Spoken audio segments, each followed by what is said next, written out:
I wanted to do a video whereby I also show the conversations of me and Lasizwe. Lasizwe wanted us to smash, but nah, I didn't want that. Yeah, so I was like, yeah, nah, let me just not say a lot. But yeah. Bro, even me myself I shock. Even me myself I shock.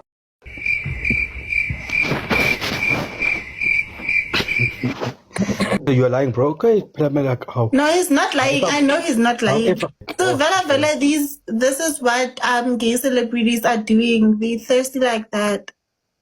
no, the thing is, that's why even Lasizwe commented on the girl's video, and I Yeah, was Lasisa like, is a bit messy. I can't lie.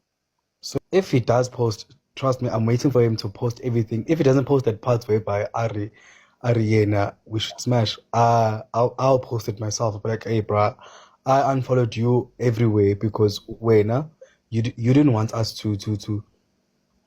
but again, to know each other in a proper way. You wanted to smash. I was like, nah, I'm not gonna do that. And then I unfollowed the person. But bazala bam kanti yabo Lasizwe baphusha kanjani kanti iphusha njani indaba kaLasizwe uLasizwe just exposed uAnathi last week and I was praising uLasizwe ukuthi you know what go Lasizwe, you know the red flags, go Lasizwe wena nje uyimbokoto wena Lasizwe usitshengisile ukuthi umuntu makafuna ukudlala umbona fast quick in the heart fast masinyane nange umfana they were on a live umfana uthi uLasizwe asked ihlofhlofu kuyo uLasizwe did you want to be in a relationship with him but he only wanted it love. And this other girl we are confirmed this is how a lot of gay celebrities or gay influencers rock. They just want love, they do not want a relationship.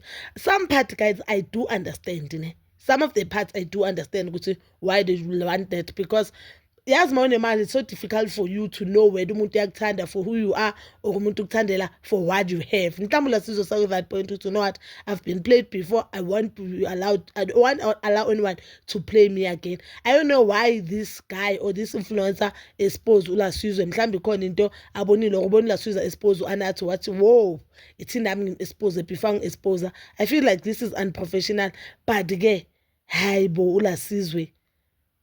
And he hasn't responded to this. I guess the allegations, they are very true. Maybe they are very true, the allegations. And anyway, there's nothing wrong about Tela. I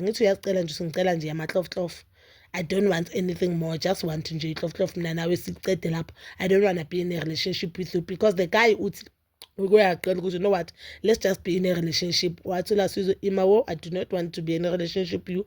But mina nawe ngifuna nje senze eyanto only. It's so embarrassing. I feel like it's embarrassing. I do feel like it's embarrassing. And I don't know the motive of behind this.